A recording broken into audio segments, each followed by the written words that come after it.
नमस्कार दोस्तों, पहलवान गुरुदीन ग्रुप ऑफ कॉलेज में आपका स्वागत है।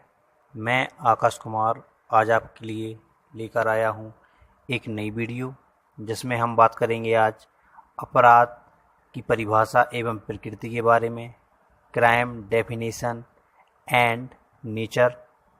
चलिए दोस्तों बात करते हैं। अपराध एक आवश्यक बुराई है। सृष्टि की रचना के साथ ही इसका अभ्युदय हुआ और तब से अब तक समय समय पर हुए परिवर्तनों के साथ अस्तित्व में है। यह कटु सत्य है कि अपराधों को कम एवं नियंत्रित किया जा सकता है, लेकिन पूर्णतया समाप्त नहीं किया जा सकता। वास्तविकता तो यह है कि दिन प्रतिदिन अपराधों के नए नए प्रकार अस्तित्व में आ रहे हैं। साइबर अपराध 21वीं सदी की ही देन है। अपराध शब्द जितना प्रचलित है, उसकी परिभाषा दिया जाना उतना ही कठिन है। अब तक उसकी कोई सार्वभौमिक परिभाषा नहीं दी जा सकी है। यहाँ कुछ विधिवेत्ताओं की परिभाषाएं दी जा रही हैं जो निम्नवत हैं। तो चलिए दोस्तों हम बात करते हैं उन विधिवेत्ताओं की परिभाषाओं के बारे में जो अपराध को अपने शब्दों में बहुत अच्छी तरीके से संजोए हुए हैं और अपराध को एक अच्छी तरीके से समाज में होने वाले विभिन्न प्रकार के पहलुओं पर किस तरीके से अपराध चरम सीमा पर है बताता है। तो चलिए दोस्तों बात करते हैं।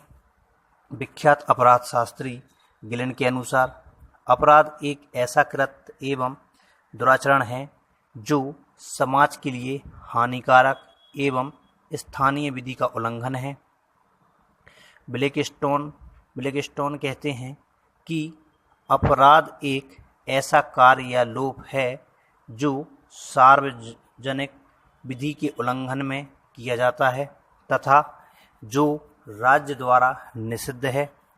क्रॉस एवं जोन्स के शब्दों में क्रॉस एवं जोन्स के अनुसार अपराध एक ऐसा विधिक अपकार है जिसके उपचार के तौर पर राज्य द्वारा अपराधी को दंडित किया जाता है।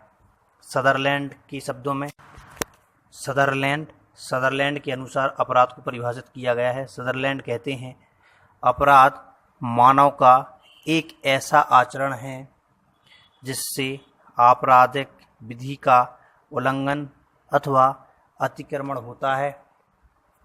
टेफ्ट के मतानुसार अपराध एक ऐसा कार्य है जिसका किया जाना दंड विधि के अधीन निषिद्ध है तथा किए जाने पर विधि द्वारा दंडनीय है।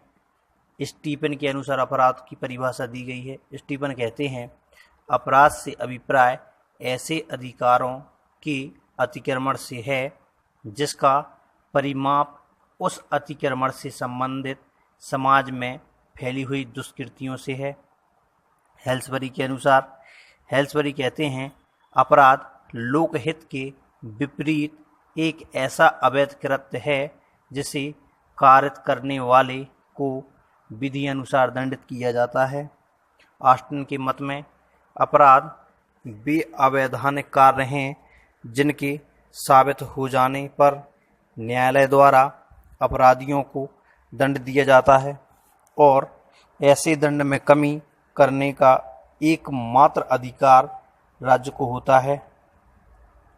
पॉल डब्ल्यू टेपन के अनुसार अपराध एक ऐसा आश्रित कार्य या लोप है जो दंड विधि के अतिउल्लंघन में किया गया हो और जिसके पीछे विधि द्वारा स्वीकृत कोई बचाव अन्यथा न्यायानुमत न हो। मिलर अपराध की परिभाषा बताते हैं कि अपराध वे कृत्य या अपकृत्य उल्लंघन कार्य है जिनको विधि समादेशित या निर्देशित करती है तथा उन उल्लंघनों को राज्य अपने नाम से कार्यवाही करके दंडित करती है। कैनी के अनुसार अपराध वे अवैधानिक कार्य हैं जिनके बदले में अपराधी को दंड दिया जाता है और वे क्षम्य नहीं होते। यदि क्षम्य होते भी हैं तो यह अधिकार केवल राज्य को ही है।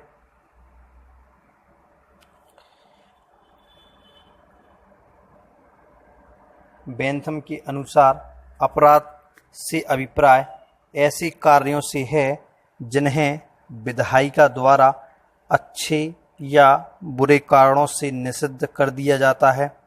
यदि उपयोगिता के नियमों के अनुसार सर्वश्रेष्ठ संभावित विधि के अन्वेषण के लिए प्रश्न सैद्धांतिक शोध से संबंधित हैं, तब ऐसे कार्यों को जो किसी बुराई के कारण अथवा उसे उत्पन्न करने की संभावना के कारण निषिद्ध किए जाने चाहिए, हम अपराध की संज्ञा दे सकते हैं।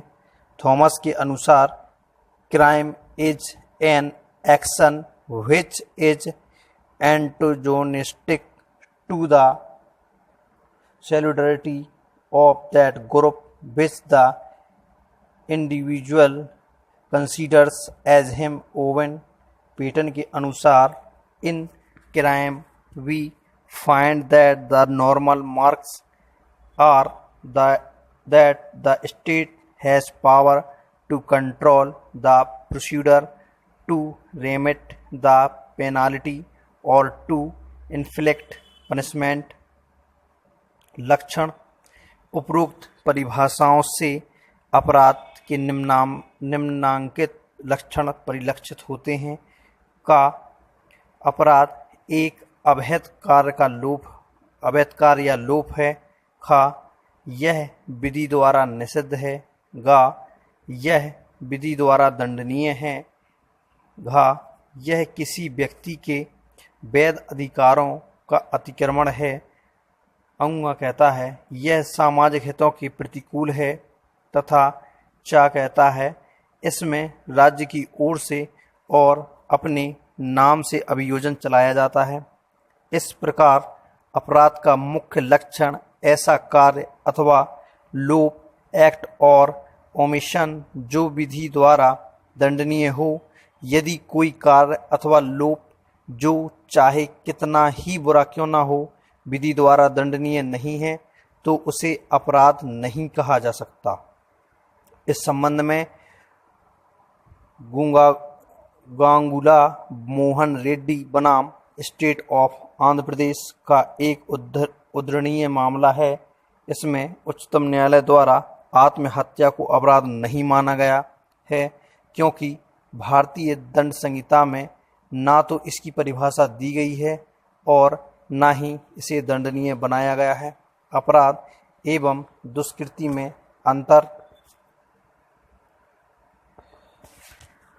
यहाँ अपराध एवं दुष्कृति के बीच अंतर को स्पष्ट कर देना समीचीन होगा, क्योंकि यह दोनों एक जैसे लगते हैं तथा अपकार्य रॉन्ग की श्रेणी में आते हैं, लेकिन इनमें अंतर है।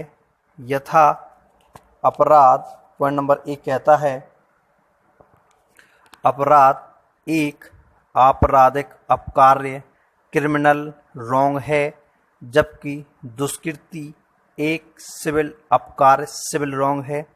पॉइंट नंबर 2 कहता है अपराध से संपूर्ण समाज प्रभावित होता है, अर्थात इसका समाज के लोक अधिकारों पर प्रभाव पड़ता है, जबकि दुष्कृति का प्रभाव किसी व्यक्ति विशेष अथवा व्यक्तियों के किसी समूह विशेष के सिविल अधिकारों पर पड़ता है।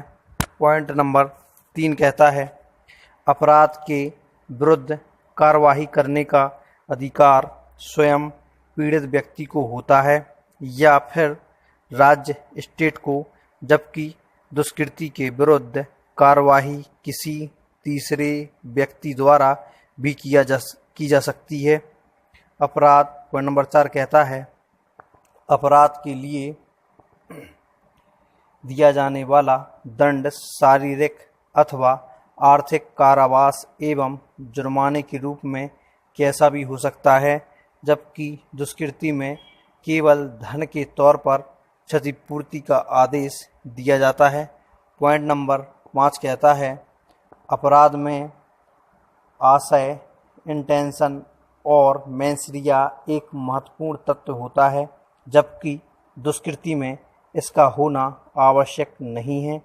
पॉइंट नंबर 6 कहता है, अपराध में अपराधी को दंड देने का मुख्य उद्देश्य अपराधों का निवारण करना है, जबकि दुष्कृति में क्षतिग्रस्त व्यक्ति को की क्षतिपूर्ति करना मुख्य उद्देश्य होता है। Thank you so much.